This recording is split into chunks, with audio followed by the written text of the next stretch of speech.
એલા કાળુભાઈ ઘર ભેગા થાવ ને. એલા રામ રામ ને સીતારામ ડાયરા ને માતાજી હવના હારાવાના કરે. હવે આપણે ઘર ભેગું નથી થવાનું. આપણે આખો દિવસ અહીંયા હતા જીવદયા ટીમ જુડસરના સ્થળ ઉપર, અને અત્યારે રાત્રિ સરિયામાં પણ આપણે પાણી પાવાનું ચાલુ છે, બરોબર.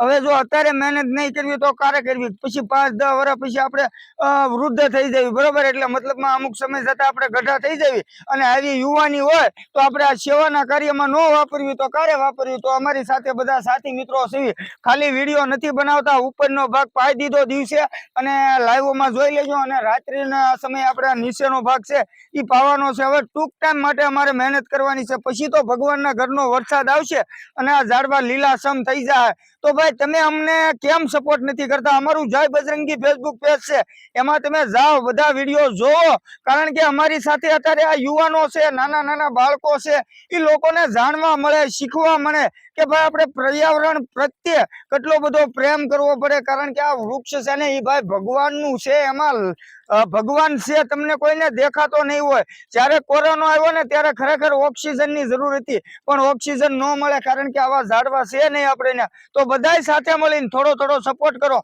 અને તમારે ઝાડવા ન વાવવા હોય તો અમારા જય બજરંગી ફેસબુક પેજને ફોલો કરો. તમારી હાટના અમે ચોમાસા દરમિયાન ઝાડવા પાઈ દઈશું. પણ વધારે વધારે ભાઈ અમારો વિડીયો શેર કરી દેજો. અને ઇન્સ્ટાગ્રામ આઈડી છે આપણી જીવદયા ટીમ ડુડસર, અને યુટ્યુબ ચેનલ છે કાળુભાઈની મોજ, બરોબર. તો વધારે વધારે પેજને ફોલો કરી અને સપોર્ટ કરજો. બાકી પારસ કાકા વિડીયો ઉતારે છે.